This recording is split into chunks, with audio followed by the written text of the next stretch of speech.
셧다운이 이제 끝나면 거의 뭐 한 달 이상 동안 발표가 미뤄졌었던 지표들이 한꺼번에 이제 발표가 될 거고요. 예.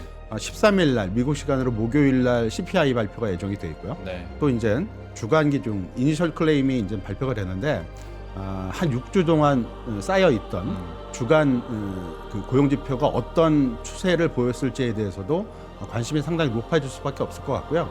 이 물가 지표에 따라서 그리고 고용 지표에 따라서 미국 경제의 상황이나 또는 연준의 통화 정책에 대한 어떤 시장과의 어떤 대립적인 시각들 이런 부분들이 결론을 내릴 수가 있기 때문에 당분간은 한 2, 3주간은 상당히 좀 평상시보다는 좀 커지지 않을까라고 볼 수 있을 것 같습니다.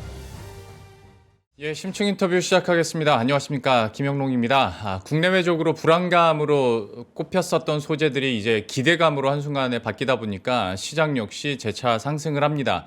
다만 또 한편에서는 쏠림에 대한 불안들 그리고 뭐 자괴감이나 박탈감들 얘기하시는 분들도 많고 여전히 AI 거품에 대해서 여러 가지 이야기들이 오갑니다. 뭐 미국 월가에서도 그렇고 우리 국내에서도 그렇고 돈을 실제로 그래서 벌 수 있는 거냐에서부터 그래도 이 산업이 꺼지지 않으니 그 전까지는 최소 2027년까지는 간다라고 전망한 사람들도 있습니다. 그 근거들을 따져보면 사실 다 말은 되는데 우리 투자자 입장에서는 지금 어떤 결정을 내려야 될지 AI 쪽으로 반도체 쪽으로 비중을 오히려 더 쏟아내야 되는 상황인 건지 아니면 다른 쪽으로 좀 분산을 해야 되는 건지도 여러 방면으로 고민이 많으실 것 같은데요. 현재 나오고 있는 이슈들 우리가 어떻게 판단할 수 있고 그리고 여기에 따라서 투자 전략은 어떻게 또 녹여낼 수 있을지 오늘은 이분과 함께 이야기 나눠보도록 하겠습니다. 우리은행 WM그룹의 박석현 부부장과 함께합니다. 어서 오십시오. 네, 안녕하십니까. 안녕하십니까. 사실 뭐 미국의 이슈들부터 한번 시작은 해보도록 할 텐데 셧다운이 초기에는 뭐 오래 갈 거다라는 예상이 있긴 했습니다만은 되게 관심권 바뀌었잖아요, 솔직히. 그렇죠, 맞습니다. 예. 그러다가 점점 길어지네 그러다가 미국 경제까지 살짝 끌어내리는 거 아니야라는 걱정을 하던 찰나에 이제 뭐 정치인들도 눈치를 봐야 되니 사실상 이제 여기는 이 문제는 끝날 것 같은데 셧다운과 관련해서 그러면 그 이후의 시장 반응들 이미 반응은 했습니다만은 그렇죠. 좀 어떻게 보고 계십니까? 뭐 S&P 500 지수가 10월까지 6개월 연속 상승을 기록을 했습니다. 네. 뭐 우리나라 시장 코스피에 비해서는 상승률이 미미하긴 했지만 상당히 견고하게 이제 올랐다라고 볼 수 있을 것 같고요. 11월에 지금 마이너스 0.1%인데 지난 주말에 지금 1% 이상 반등을 해서 뭐 거의 보합권 수준까지 올라왔죠. 그 연방정부 셧다운이 10월부터 시작이 됐기 때문에 기간은 길긴 하지만 이 기간 동안에 S&P 500 지수가 하락한 부분이 없어요. 그렇기 때문에 셧다운 우려 때문에 주가가 떨어져서 셧다운이 이제 그 일단락이 되면 거기에 기대서 이제 주가가 다시 올라간다 이런 시나리오는 적용하기는 조금 어렵지 않을까라고 볼 수 있을 것 같고요. 물론 이 투자 심리 측면에서는 이게 분명히 긍정적인 요인으로 작동을 할 것이기 때문에 뭐 한두 차례 정도는 올라갈 수 있다고 볼 수 있을 것 같아요. 근데 이게 지속성을 갖기는 좀 어렵다라고 볼 수 있을 것 같고요. 그거보다는 셧다운이 이제 끝나면 그동안 거의 뭐 한 달 이상 동안 발표가 미뤄졌었던 지표들이 한꺼번에 이제 발표가 될 거고요. 뭐 수요일 날 뭐 하원 통과가 되면 곧바로 이제 발표가 될런지는 모르겠지만 13일 날 미국 시간으로 목요일 날 CPI 발표가 예정이 돼 있고요. 또 이제 주간 기준 이니셜 클레임이 이제 발표가 되는데 이 주간 실업수당 청구 건수는 약간 그 고용 지표의 보조적인 지표로 인식이 되는 건 맞는데 워낙 고용 지표가 지금 2개월 연속 발표가 안 됐기 때문에 한 6주 동안 쌓여 있던 주간 그 고용 지표가 어떤 추세를 보였을지에 대해서도 관심이 상당히 높아질 수밖에 없을 것 같고요. 이 물가 지표에 따라서 그리고 고용 지표에 따라서 미국 경제의 상황이나 또는 연준의 통화 정책에 대한 어떤 시장과의 어떤 대립적인 시각들 이런 부분들이 결론을 내릴 수가 있기 때문에 지표 결과의 어떤 영향력이 당분간은 한 2, 3주간은 상당히 좀 평상시보다는 좀 커지지 않을까라고 볼 수 있을 것 같습니다. 그러니까 셧다운 기간이 길다 보니까 어떻게 하다 보니 이제 경제지표 발표도 공백이 좀 길어졌고 시장 참가자 입장에서는 어떤 비자발적인 블랙아웃처럼 이 기간이 그렇게 돼버렸는데 이제 경제 지표가 쏟아지면 그걸 어떻게 받아들이고 소화하고 해석할지는 한번 지켜봐야 되겠고 여기에 대해서 이야기는 많지 그렇던데 한번 그냥 궁금해서 여쭤보는 거면 셧다운이 길어지면서 그 영향 자체는 제한적일지라도 좀 실업률이 좀 높아지면서 고용 지표가 악화되며 나오는 악재 시나리오가 이어지지는 않을까에 대해서는 어느 정도로 심각성 보십니까? 일단 뭐 민간 지표들은 좀 발표됐잖아요. 네. 근데 이제 하나 발표된 게 이제 ADP 민간 고용 보고서가 발표가 됐었는데 뭐 그렇게 뭐 좋게 나온 건 아니지만 네. 예상보다는 조금 높은 수준으로 나왔어요. 맞습니다. 물론 민간 고용 지표 같은 경우는 노동부에서 발표하는 일단 전체 고용 지표에 비해서는 변동성이 좀 크기 때문에 지표에 대한 한 달짜리 지표에 대한 신뢰성이 좀 떨어질 수는 있겠지만 나쁘지 않았다는 측면으로 놓고 봤을 때는 미국 고용이 그렇게 급격히 악화되는 상황은 아니지 않을까라고 추론을 해볼 수가 있을 것 같고요. 예. 물론 이제 2개월치가 아직 발표가 안 된 거기 때문에 지표는 좀 확인을 해봐야 될 것 같고, 그리고 우선적으로는 앞에서 말씀드렸듯이 주간 지표의 발표 시점이 언제가 될지, 그리고 이 결과가 어떻게 나타나게 될지에 대해서도 관심을 갖고 좀 바라볼 필요성이 있을 것 같습니다. 일단 지금은 근데 시장 분위기를 봤을 때 지표가 살짝 좀 꺾이거나 안 나온다고 하더라도 금리 인하의 신호로 그냥 배드 뉴스도 굿 뉴스로 받아들일 그런 분위기인가요? 아니면 그럴 가능성이 상당히 높죠. 왜냐하면 지표가 안 좋으면 네. 셧다운 때문일 거야 라고 위안을 삼을 가능성이 있고요. 아 경기가 꺾인 게 아니라 일시적일 것이다 라고 생각을 하고, 오히려 이게 12월 FOMC에서 연준 내 대립이 심하기 때문에 한쪽으로 쏠리는 요인으로 작동을 하지 않을까. 물론 이게 연속성을 갖는지는 좀 더 지켜봐야겠지만 네. 어쨌든 12월 금리 인하에 대한 논쟁이 사라질 수 있는 부분이기 때문에 플러스 요인으로 해석될 가능성이 좀 높다라고 볼 수 있을 것 같습니다. 일단 시장에서는 한 9월, 10월서부터는 어떤 뉴스가 나오더라도 좋게 받아들일 준비는 하고 있는 것 같습니다. 아주 안 좋은 경제 지표가 나오지 않는다면야 그럴 것 같습니다. 아, 이 와중에 트럼프가 갑자기 $2,000 배당금 얘기를 꺼냈어요. 예. 그 얘기 나오고 나서 막 가상화폐 시장도 불을 뿜었는데 이거는 투자자 입장에서는 좀 이걸 어떻게 받아들여야 되는지 해석을 좀 해주세요.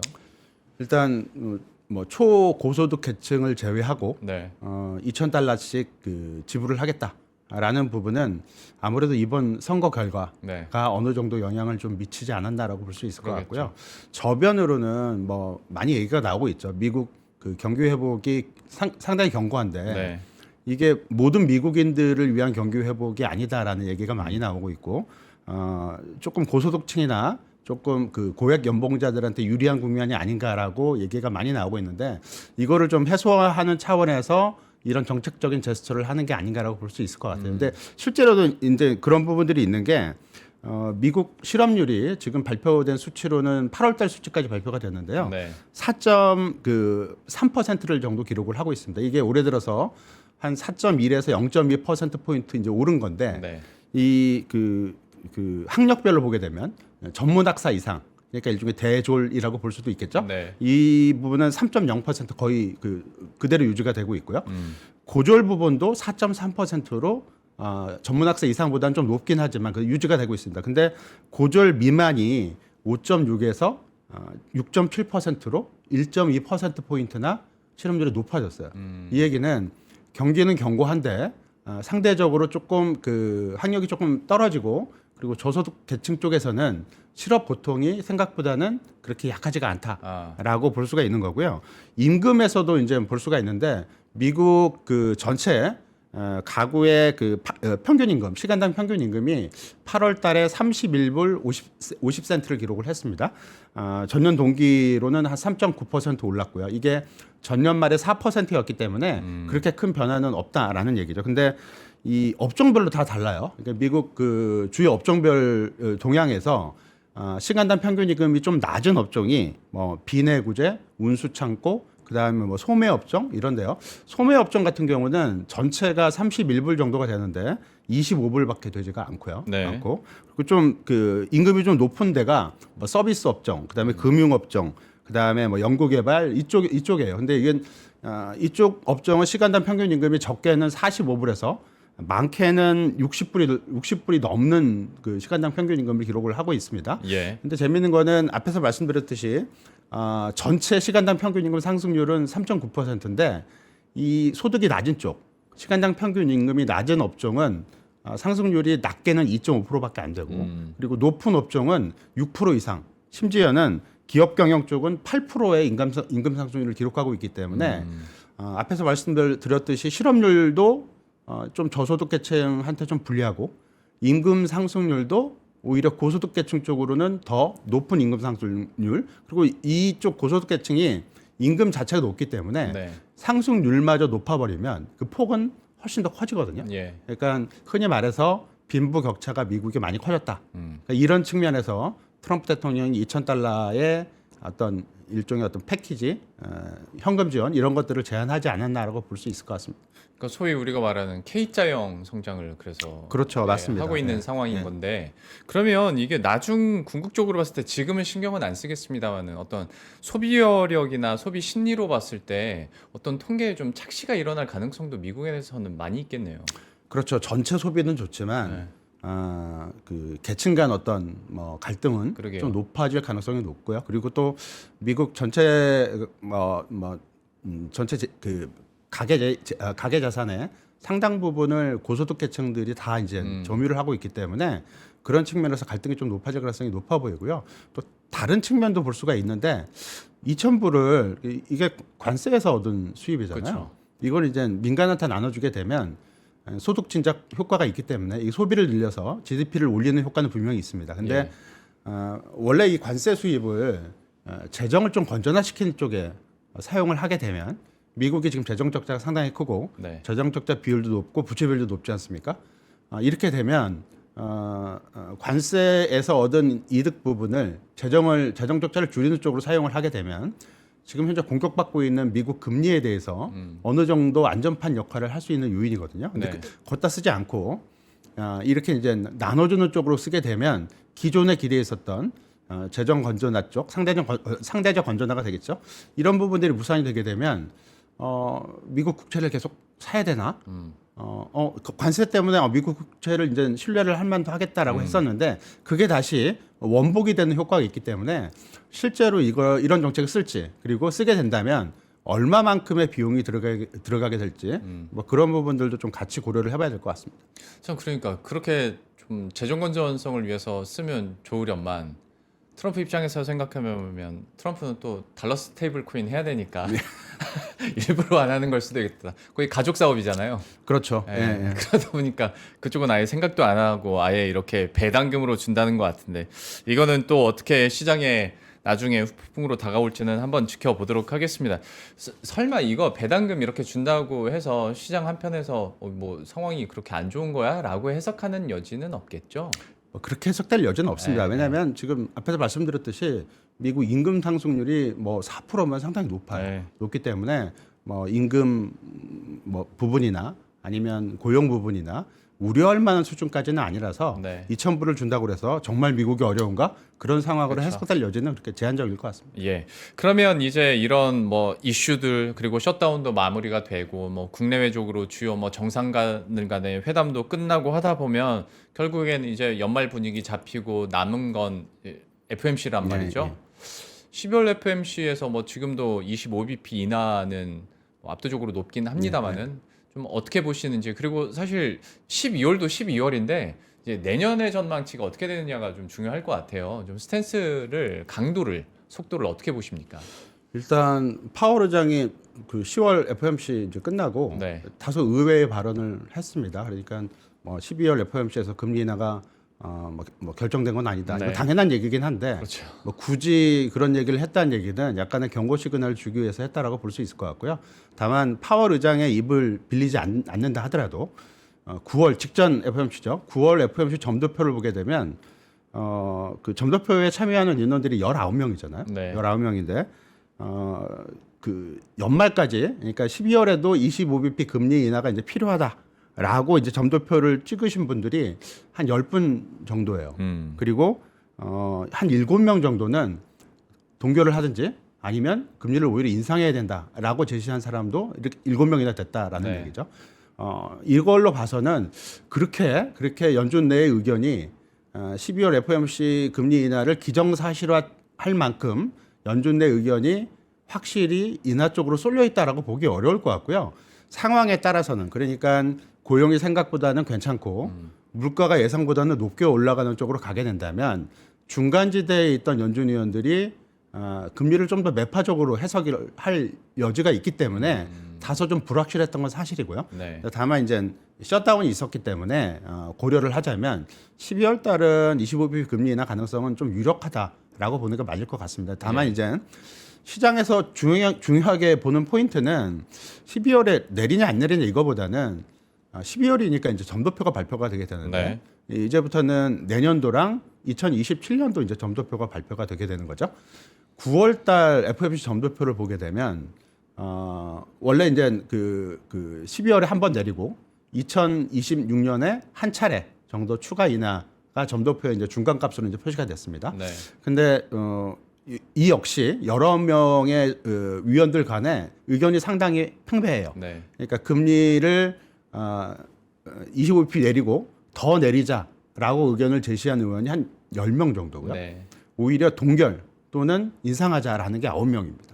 딱 한 명 차이로 점도표가 25bp 인하로 결정이 돼 있다라는 거고요. 네. 이 얘기는 당장은 12월 달 금리 인하는 충분히 예상을 해볼 수 있겠지만 위원들의 성격에 따라서 물론 내년도 가면 의장도 바뀌고 연준 위원 구성도 4명이 바뀌기 때문에 추가적인 어떤 성향을 확인을 해봐야겠지만 지금까지 연준 위원 성향을 보게 된다면 내년도 금리 인하는 좀 불확실해질 가능성이 높다라는 얘기고요.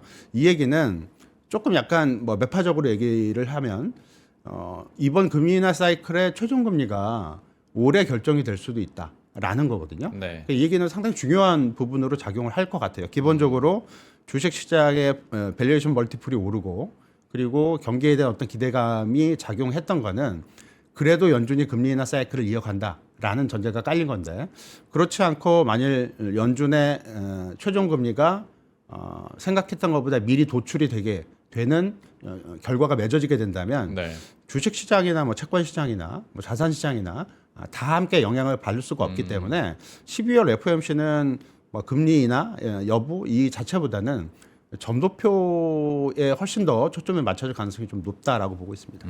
12월 FOMC에서의 주요 관전 포인트를 얘기를 해주셨어요. 아무래도 뭐 25bp 인하에 대해서는 너무 많은 사람들이 예상을 하고 있지만 여기서 점도표에 어떤 변화가 있을지.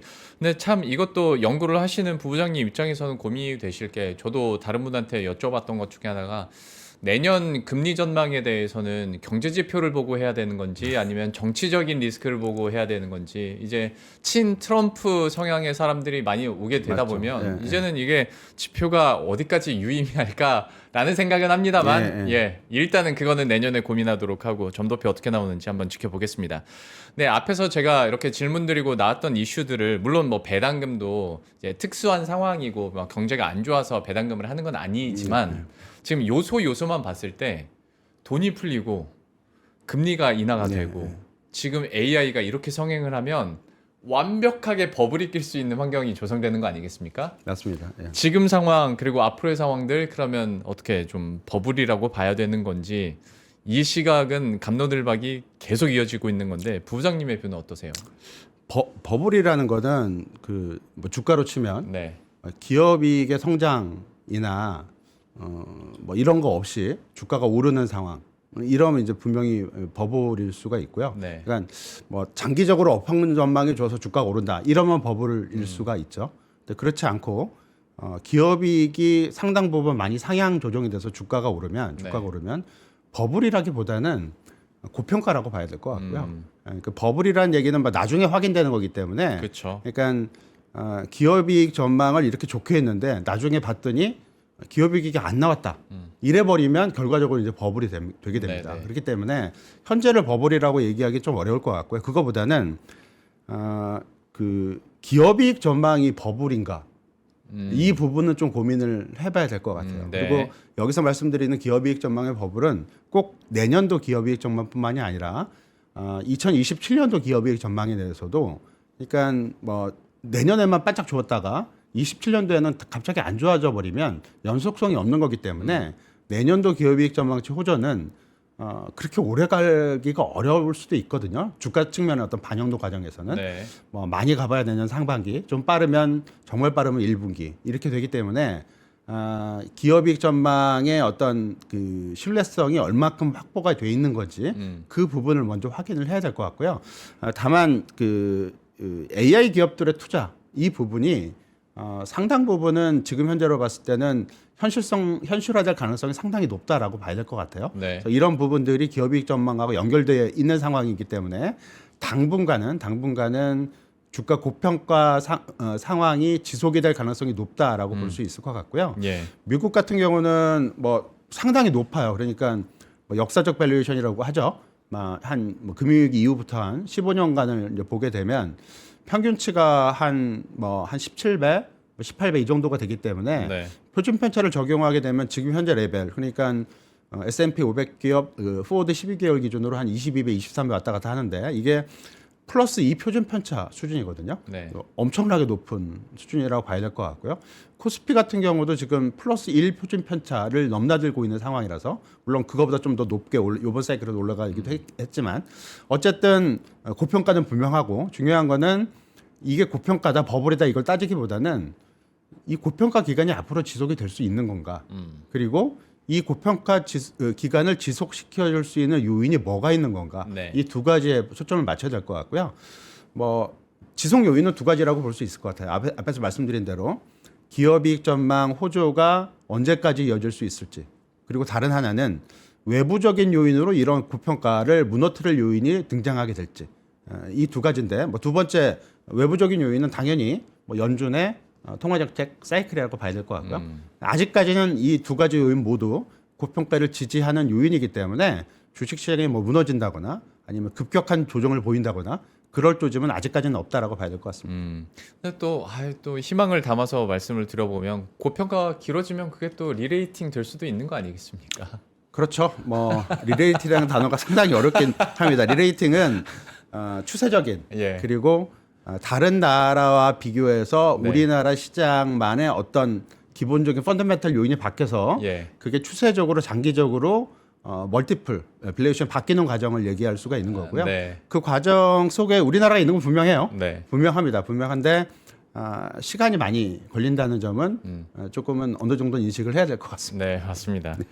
희망 담아서 한번 말씀을 드려봤고 그 앞에서 버블과 관련된 지금 포인트를 짚어주실 때 해주셨던 맥락과 요즘에 다시 회자 많이 되고 있는 마이클 버리가 얘기하고 있는 포인트와 또 겹치는 부분이 상당히 있습니다. 이익에 대해서 얼마나 지속성을 가져갈 수 있을 것이냐 또 마이클 버리가 얘기한 것 중에서는 재무제표에 비용이 너무 적게 잡히고 있다. 일부러 그렇게 잡고 있다라는 리스크까지 얘기를 하던데 요즘에 뭐 워낙 빅쇼트 많은 분들이 보셨고 이 사람이 대박을 쳤던 걸 아니까 귀를 기울이게 되는데 또 한편으로 보면 올 상반기에도 마이클 버리는 엔비디아 숏했다가 지금 막심한 손해일 그죠.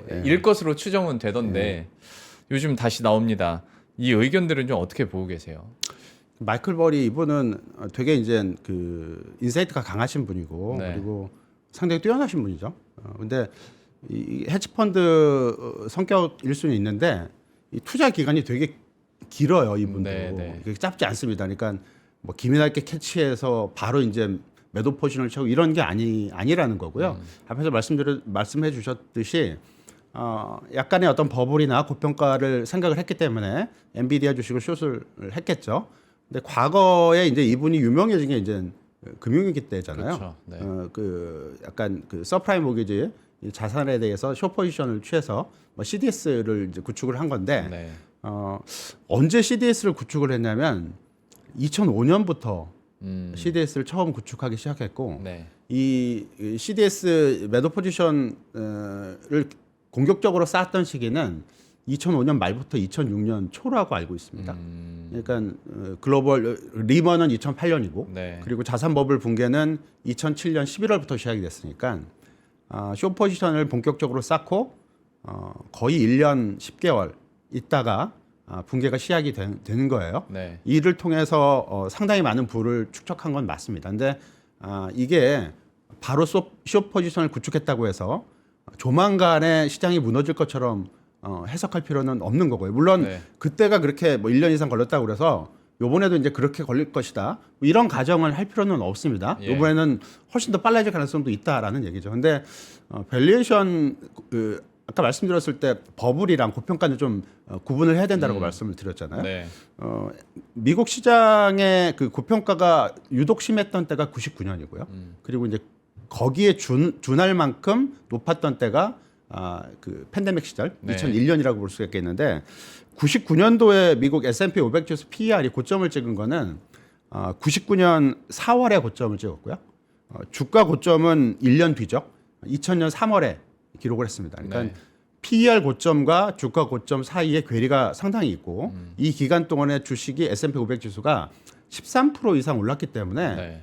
PER 고점이 곧 주가 고점을 의미하지는 않는다라는 거고 팬데믹 당시에도 똑같아요. 그때도 S&P 500 지수의 그 PER 고점은 2020년 9월에 기록을 했지만 주가 고점은 1년 4개월이 지난 다음에 주가 고점을 기록을 했고요. 네. 이 1년 4개월 동안 S&P 500 지수는 34%가 상승을 했습니다.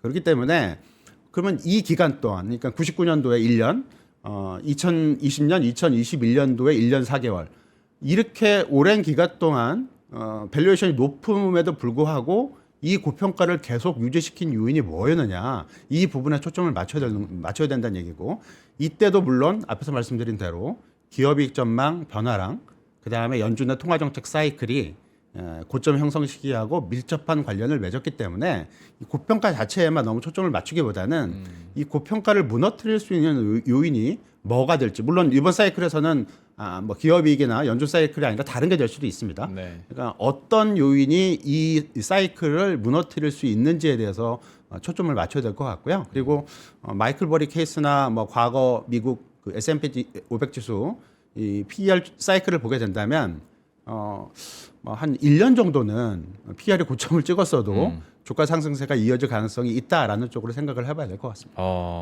마이클 버리 관련해서도 좋은 인사이트를 아주 명확하게 정리를 해주셨는데 그러면 지금의 이런 고평가가 훼손될 수 있는 요소 여러 가지 얘기를 해주시던 중에 지금 나오고 있는 수익 대비했을 때 글쎄 과도하다고 표현을 해야 될지 어마어마한 양의 이 투자 이것도 나중에는 좀 리스크가 될 수 있을까요? 어떻게 보십니까? 분명히 될 거예요. 분명히. 근데 언제 될지 알 수가 없는 거고 네. 중요한 거는 그러면 여기서 AI 투자를 하고 있는 기업들이 너무 많이 투자하는구나. 지금부터 좀 조심하자 하면 주가에 과연 좋을까? 그냥 사장되는 거죠. 네. 네.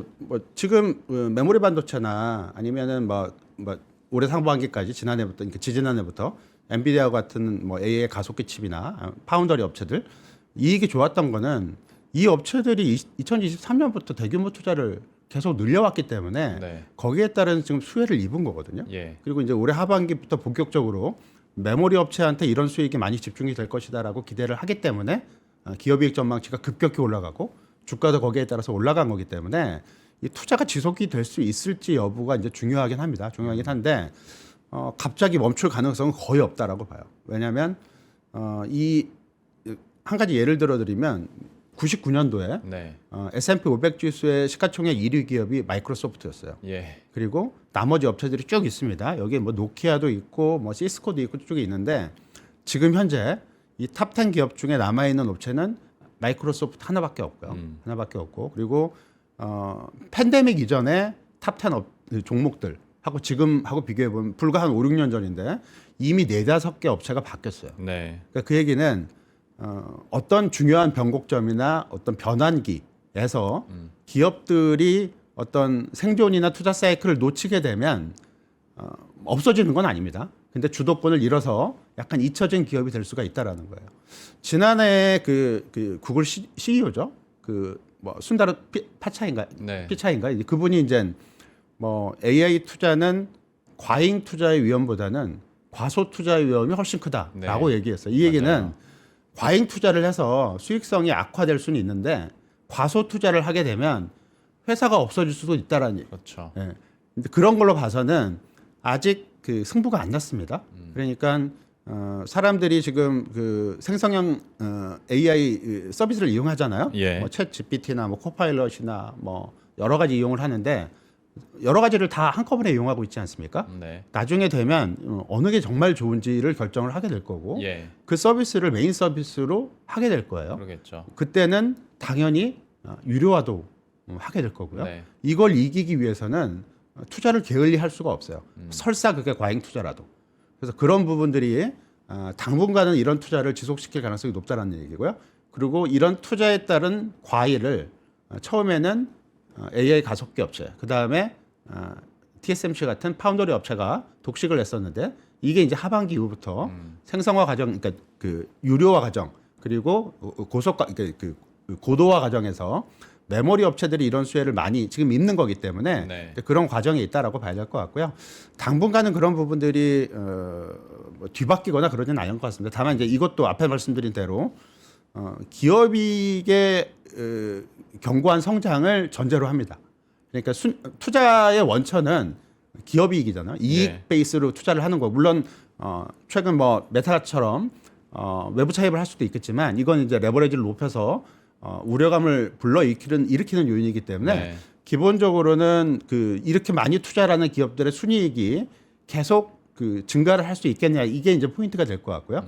이제 그렇지 않게 되는 순간, 그러니까 흔히 말하는 이제 EPS 리비전이 다운으로 떨어지는 순간 쪽으로 가게 되는 게 오게 된다면 이 투자에 대한 우려감들이 본격적인 부각을 할 거고 이런 부분들이 주가를 끌어내리는 요인이 되겠지만 아직은 그런 시그널들이 안 보인다라는 얘기고요. 그리고 외부적인 요인이죠. 뭐 연준의 어떤 통화정책 시그널도 외부적인 압력을 가하는 어떤 그런 시그널들은 아직 명확하지 않기 때문에 현재의 과정, 투자가 늘어나고 거기에 혜택을 받는 기업들이 생기고 이런 과정은 당분간은 좀 더 지속이 되지 않을까라고 보고 있습니다.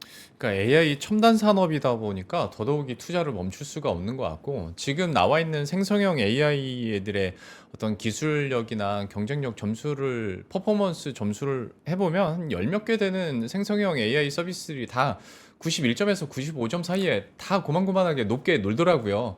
결국 이제 2차 특이점 보면서 이제 계속 투자를 하는 네. 건데 여기서 안 죽으려면 뭐 투자를 하는 수밖에 없고 근데 또 한편으로 저는 항상 그러니까 이 상위 몇 개사가 우리나라 1년 재정에 준하는 규모의 돈을 투자하면 언제까지 버틸 수 있을까라는 걱정 때문에 항상 질문은 드리는데 이거는 한번 두고 봐야겠죠. 산업의 특성상 지금은 투자를 할 수밖에 없고 누가 살아남을지는 한번 지켜보도록 하겠습니다. 그럼 우리나라 기업들로 이번에 한번 돌아오도록 할 텐데 하이닉스나 삼성전자 같은 경우에 일단 앞으로의 전망이나 하이닉스는 솔직히 걱정이 크진 않거든요. 근데 삼성전자는 HBM4나 이런 AI와 관련된 스토리에서 얼마나 다시 두각을 나타낼 수 있을까에 대한 궁금증은 여전히 좀 있습니다. 부부장님께서는 좀 어떻게 전망하십니까? 뭐 말씀해 주셨던 것처럼 그 하이닉스 같은 경우는 원래 그런 우려가 있었죠. 그러니까 삼성전자가 HBM4를 시장에 진입을 하게 되면 네. 이 벤더가 이제 2개, 네. 마이크론까지 뭐 3개 이렇게 생기면 가격이 떨어지는 거 아니냐? 이러면 하이닉스의 이익 전망이 내년도 좋지 않다라는 게 8월 이전까지 어떤 제가 우려감이었어요. 나왔죠. 근데 네. 이제 9월 이후부터 이제 그 샘 올트먼이 방문을 해서 오픈 AI가 자체적인 이것들을 하겠다. 그래서 예. 반도체 주문을 확 넣어버렸고요. 네. 사라져 버렸어요. 삼성전자가 들어와도 오히려 HM4는 모자란다. 예. 그래서 가격을 요번에 뭐 50% 올리는 쪽으로 뭐 얘기를 된 것 같고요. 네. 이제 그런 과정들이 하이닉스의 이익 전망을 상당히 밝게 하고 있는 것 같고, 그래서 경쟁적으로 내년도 하이닉스의 영업이익 전망치가 뭐 지금 컨센서스는 한 70조 정도가 되지만 높게 보는 분들은 80조 이상을 지금 보고 있기 때문에 네. 아직까지도 이 상향 조정 과정, 컨센서스 상향 조정 과정이 이어질 가능성이 충분히 있다라고 볼 수 있을 것 같고요. 이런 부분들이 하이닉스 주가에 대한 또 확신을 특히 이제 개인 투자자들한테 갖게 하는 것 같아요. 근데 반면에 이제 외국인 투자자들은 지금 반도체, 우리나라 빅2 반도체 플레이에 있어서 하이닉스보다는 삼성전자 쪽에 주목을 하고 있는데 그렇다고 외국인들이 더 많은 정보, 확신을 갖고 있는 정보가 있느냐, 그건 아닌 것 같습니다. 물론 삼성전자는 HBM4 진입해야 되고 뭐 기대는 많이 되고 있죠.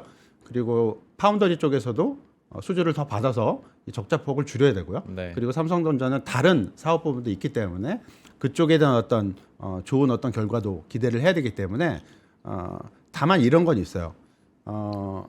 그 SK 하이닉스가 그 내년도의 영업이익 증가율이 한 60% 정도 좀 넘게 늘어날 걸로 예상이 되고 있습니다. 네. 컨센서스 기준으로. 예. 삼성전자는 올해 한 38조 정도가 예상이 되는데 내년도는 76조. 더블이 된다는 네. 얘기죠. 주가 상승률도 SK하이닉스가 올해 높았고 삼성전자도 많이 올랐지만 SK하이닉스에 미치지는 못한 거거든요. 네.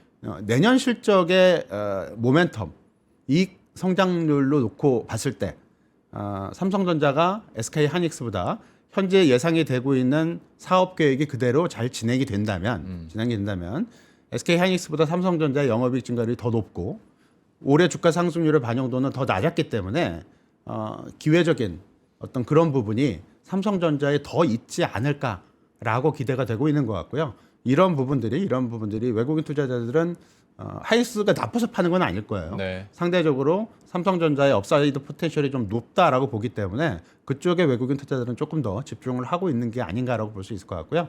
어느 게 맞을지는 모르겠습니다. 근데 뭐 이익 증가율 그리고 주가 반영률 이런 거 봤을 때는 뭐 삼성전자가 조금 유리할 가능성도 있지 않을까라고 볼 수 있을 것 같습니다. 근데 삼성전자 이익 전망이 그러니까 100% 더블이 날 정도면 결국에는 삼성전자는 그 범용 메모리 가격 상승 때문에 예. 이제 투입이 이렇게 숫자가 어마어마하게 오르는 건가요?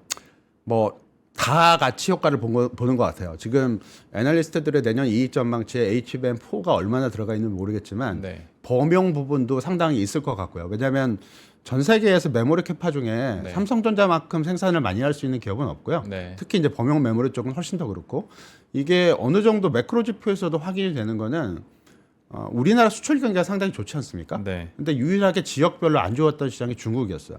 중국에 대한 수출 증가율은 전년 동월 대비 계속 마이너스였는데 이게 8월부터 플러스로 반전이 됐습니다.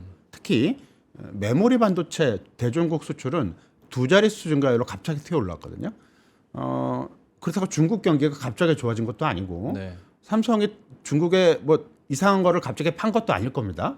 근데 가장 유력한 부분은 이 범용 쪽 수출이 단가가 급격히 튀어오름으로 해서 대중국 수출이 많이 늘어나고 있는 효과라고 볼 수 있는 것 같고요.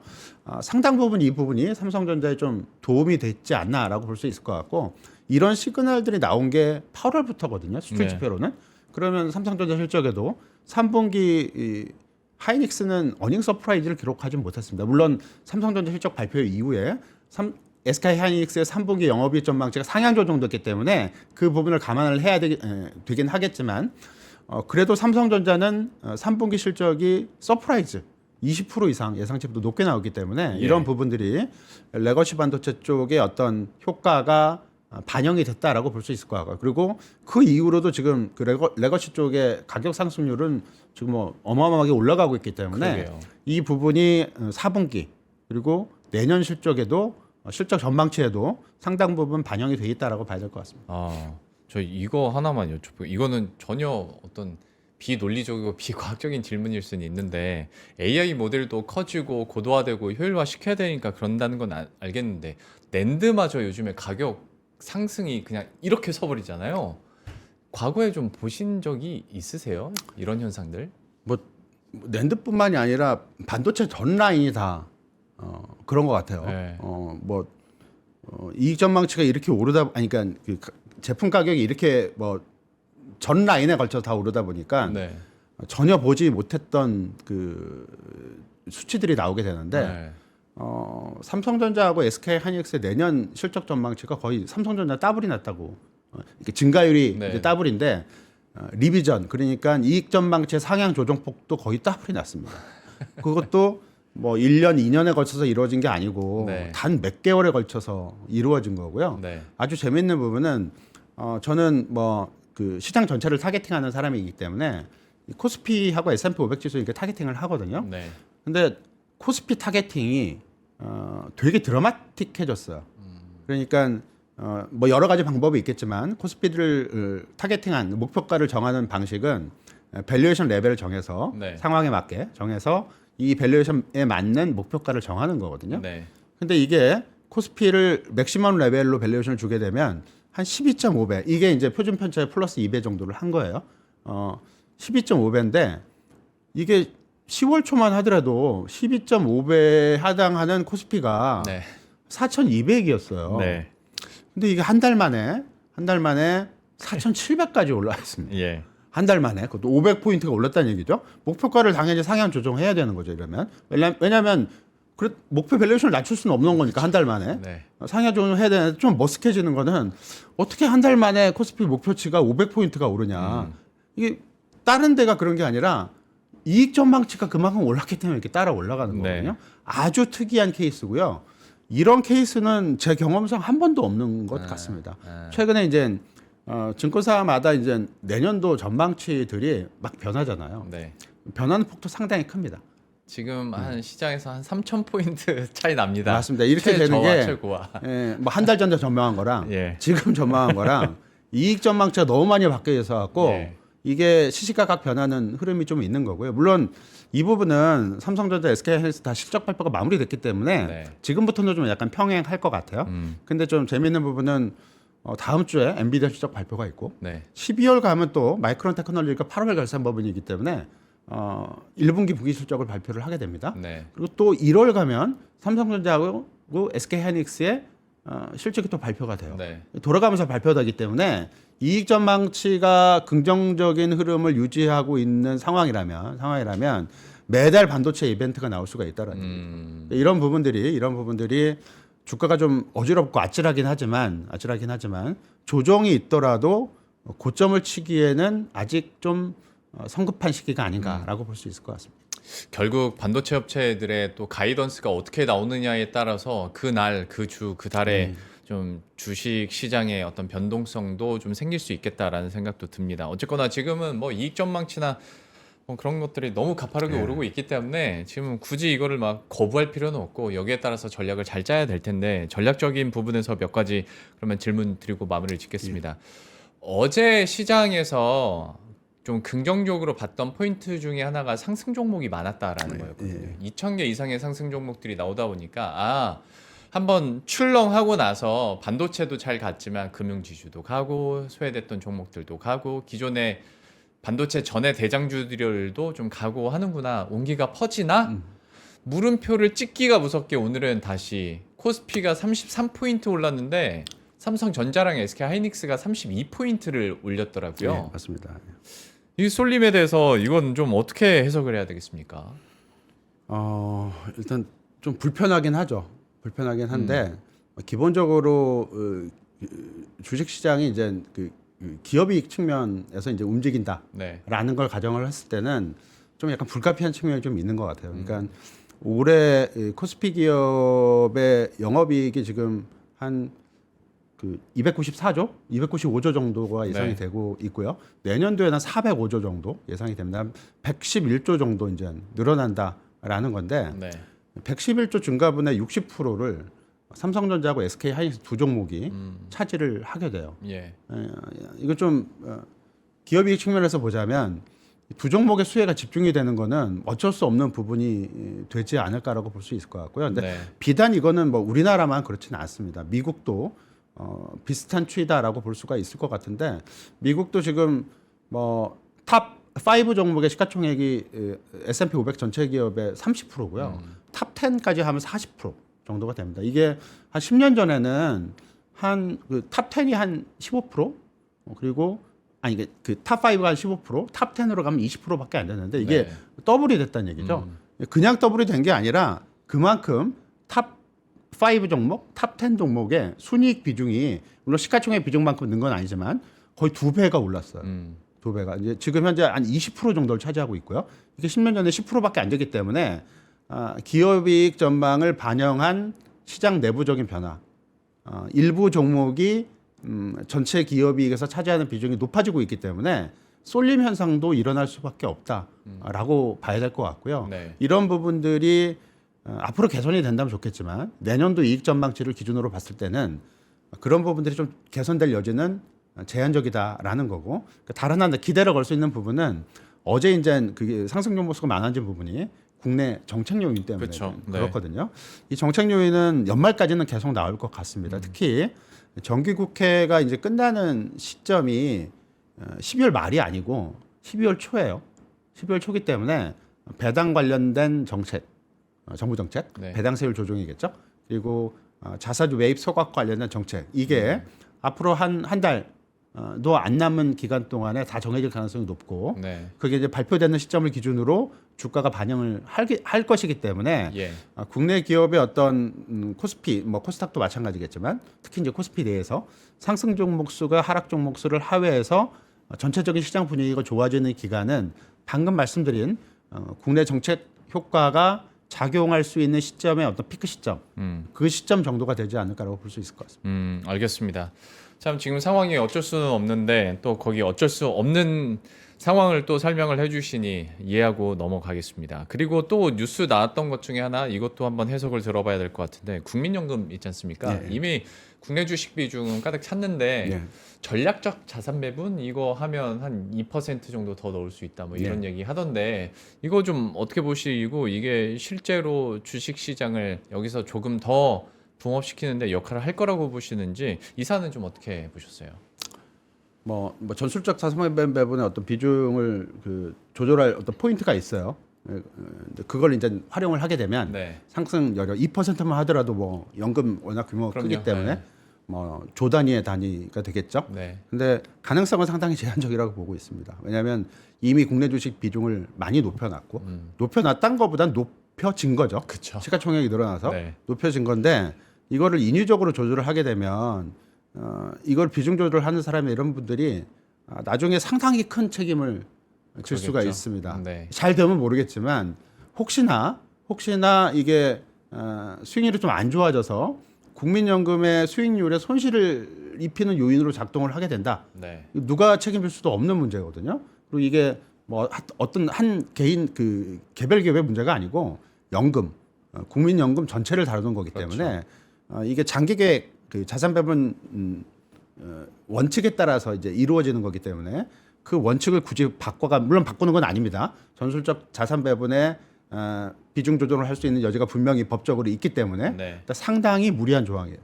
잘 쓰지 않는 조항입니다. 이거를 굳이 한다면 뭐 정치적으로 혹시 이런 것들이 압박을 받은 게 아닌가라는 논란을 낳을 수도 있고 이제 그렇게 되면 그게 이제 좋은 거는 아니거든요. 그리고 이제 그게 꼭 국민연금의 수익률을 제고시키는 요인이 될 것이다라고 보기도 어려운 거고요. 일단 뭐 국내 주식 상승으로 올해 국민연금 수익률이 많이 올라간 부분, 이 부분에 만족을 해야지 여기서 더 욕심을 불어서 좀 더 조정하면 더 많이 볼 수 있지 않겠느냐. 이거는 네. 좀 욕심이 되지 않을까라고 볼 수 있을 것 같고요. 너무 무리한 적용이 아닌가라고 볼 수 있을 것 같습니다. 알겠습니다.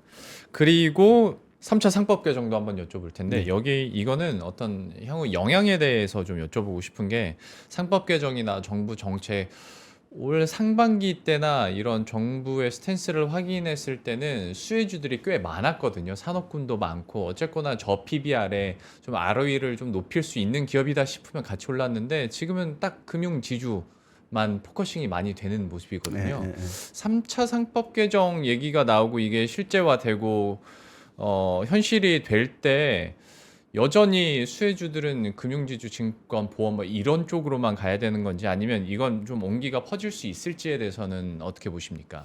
일단 고배당을 할 수 있는 그리고 이걸 어느 정도 여력을 갖고 있는 쪽으로 맞춰야 되기 때문에 뭐 일단 코스닥은 배제할 수밖에 없긴 합니다만 확산되기는 어려울 걸로 보고 있고요. 네. 지금 많이 얘기가 나오고 있는 업종들로 한정을 해서 바라볼 필요성이 좀 있을 것 같고 한 가지 좀 말씀을 드리면 기대가 많긴 해요. 그리고 예. 정부 정책이 정말 올바른 방향을 잡은 건 맞습니다. 그러니까 물론 이게 부자 감세다 이런 문제 뭐 이런 걸 떠나서 배당을 확대하고 그다음에 자산 매입 소각을 하는 결정 이런 부분들은 정말 잘한 결정이고요. 네. 근데 다만 고려를 해야 될 부분은 결국은 이게 ROE를 높이는 건데 ROE를 높이는 방법은 이 분모에 있는 자기 자본을 관리하는 거잖아요. 네. 자기 자본을 관리하는 부분 두 가지가 있어요. 배당으로 관리하는 방법. 하나는 이제 자사주를 소각해서 관리하는 방법이 있을 수 있겠죠. 예. 매입 소각. 근데 배당으로 관리하는 거는 줄이는 건 아닙니다.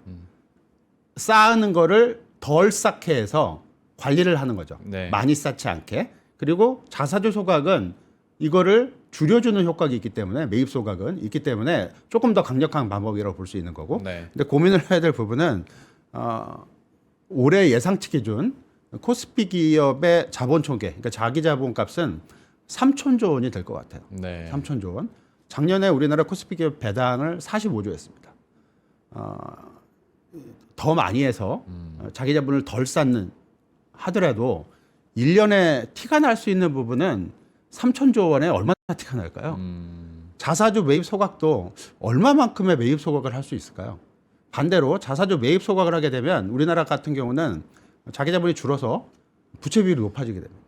무조건 자기 자본을 계속 많이 줄이는 것도 정답은 아니에요. 네. 아니기 때문에 관리를 적절하게 해놔야 되거든요. 근데 그동안 쌓아놨던 코스피 기업의 자기 자본이 너무 크기 때문에 이거를 관리하고 미국처럼 만드는 과정, ROE를 높여서 밸류에이션을 높이는 과정은 못해도 10년 이상은 걸리는 과정이라고 봐야 돼요. 너무 이상적인 기대감일 수는 있는데 만약에 어떤 배당 여력으로 봤을 때나 자사주 소각에 대한 한계를 봤을 때 미국은 그게 안 되면 그만큼을 이제 투자로 돌리잖아요. 예. 우리나라도 그렇게 좀 선순환은 될 수 있을까요? 아니면 이것도 벽에 부딪힐까요? 글쎄요, 좀 지켜봐야 되겠는데 미국은 아주 좀 특이한 케이스죠. 미국은 한 5년 전에는 그 흔히 말하는 주주 환원율, 그러니까 순이익에서 배당하고 자사주 매입을 해서 쓰는 돈이 100%를 넘었던 경우도 있어요. 네. 지금 많이 줄긴 했는데 지금도 한 80% 정도를 기록을 하고 있습니다. 우리나라가 이걸 따라가기 힘들죠. 그러니까 올해 코스피 기업 순이익은 한 210조 정도 예상을 하고 있는데 그럼 배당을 100조하고 자사주 매입을 미국처럼 100조를 하게 되면 미국 스타일로 가게 되는 겁니다. 근데 거의 불가능할 겁니다. 이거는 당장 이렇게 되기는 어렵고 그 길로 가고 있는 과정이라고 봐야 될 것 같고요. 이 과정은 좀 오래 걸립니다. 오래 걸리기 때문에 방향은 정말 잘 잡았는데 이거를 너무 금방 될 것처럼 생각해서는 안 되고요. 네. 너무 금방 될 것처럼 생각하게 해서도 안 됩니다. 알겠습니다. 너무 금방 될 것처럼 유도할까봐 저도 관련된 질문은 그만하겠습니다. 그러면 한 가지 정도 질문 더 드릴 수 있을 것 같은데 부부장님 혹시 어떤 연말까지로 봤을 때 어떤 섹터에 대한 전략도 다루시나요? 어떻게? 지금 가장 좋은 거는 반도체예요. 아, 예. 그 이외에 다른 섹터는 굳이 고려할 필요는 없을 것 같고요. 다만 예. 이제 한 가지 앞에서 말씀드린 대로 12월 초까지 이 정책 모멘텀에 가동을 하기 때문에 네. 이 배당 관련주 그리고 이제 자사주 매입 소각과 관련된 관련주 업종 이런 쪽들은 분명히 관심을 가질 필요성이 있을 것 같습니다. 또 계절적으로도 충분히 부합할 수 있는 섹터이기 때문에 그렇습니다. 그러면 앞에서 했던 질문이랑 약간 비슷할 수도 있겠는데 결국에는 연말까지는 반도체라고 하셨으니 제 기억으로 딱 2주 전에 그 고민 엄청 많이들 하셨어요. 전문가들도. 대형주냐 중소형주냐. 그럼 반도체 안에서 봤을 때도 SK하이닉스, 삼성전자냐 아니면 그 밑에 있는 소부장 쪽으로 낙수 효과도 가고 이제 어떤 주가의 흐름들도 유동성이 좀 옮길 것이냐에 대한 고민을 굉장히 많이 하더라고요. 실제로 매니저들도 비중 조절을 하려고 많이 알아보거나 실제로 실행을 하려고 준비를 했던 걸로 알고 있는데 연말까지로 봤을 때 여전히 이런 빅2 대형주 쪽으로만 가는 것인지 아니면 이런 중소형주에 대해서도 충분히 가능성은 있는지 여기에 대한 비중 조정 전략은 좀 어떻게 평가하세요? 빅2가 될 가능성이 높고요. 물론 일부에서는 사업에 따라서 좀 다른 부분도 있겠죠. 근데 이게 확산될 가능성은 조금 제한적이지 않을까라고 볼 수 있을 것 같습니다. 왜냐하면 이런 호황기에 이 반도체 제조사들이 호황기를 이용해서 설비를 본격적으로 확대하겠다라는 그런 시그널들이 없습니다. 맞습니다. 없기 때문에 가격도 이렇게 올라가고 있는 거고요. 그런 시그널들이 본격적으로 나온다면 소부장 쪽으로 확산이 되겠죠. 물론 내년에 가서 그런 시그널들이 나온다면 확산이 될 수도 있겠지만 아직까지는 그런 시그널들이 좀 제한적인 상황으로 볼 수가 있기 때문에 당장 연말에 소부장 쪽으로 온기가 확산되는 과정이 펼쳐질 수 있다라고 보는 거는 물론 그렇게 될 수도 있겠지만 지금으로 봐서는 가능성은 이렇게 높지는 않다라고 보죠. 그리고 지금 요즘 시장이 소위 그러니까 소부장도 오르더라도 내가 갖고 있는 것보다 SK하이닉스가 더 많이 올라버리면 그 박탈감 느끼는 거지 않습니까? 하다 보니 또 연말까지는 그래도 대형주 위주로 장세가 좀 펼쳐지지 않을까라는 반도체 산업에 대한 뷰까지 들어봤고요. 국내외적으로 나오고 있는 이슈들 해석을 하면서 과연 또 시장의 방향성은 어떻게 가져가게 될 것인지 오늘 1시간 동안 이야기를 나눠봤습니다. 부부장님과는 여기서 인사드리고 마무리 짓도록 하죠. 우리은행 WM그룹 박석현 부부장과 함께했습니다. 오늘 말씀 고맙습니다. 여러분 안녕하세요. 위스턴칼리지는 매 시즌 시대가 요구하는 핵심 키워드를 선정해 왔죠. 가장 첫 시즌에는 선택을, 그 다음 시즌에는 직관을, 그리고 이번 위스턴칼리지 2026의 대주제는 사유, 싱킹입니다. 10초짜리 쇼폼에도 정말 집중하기가 어렵고요. 내 생각과 다른 의견은 매 초의 알고리즘을 통해서 걸러내고 있는지도 모르겠습니다. 이런 말들이 있잖아요. 생각하는 대로 살지 않으면 사는 대로 생각하게 된다. 1시간 또는 2시간 보다가 이거 내가 뭐 하고 있지?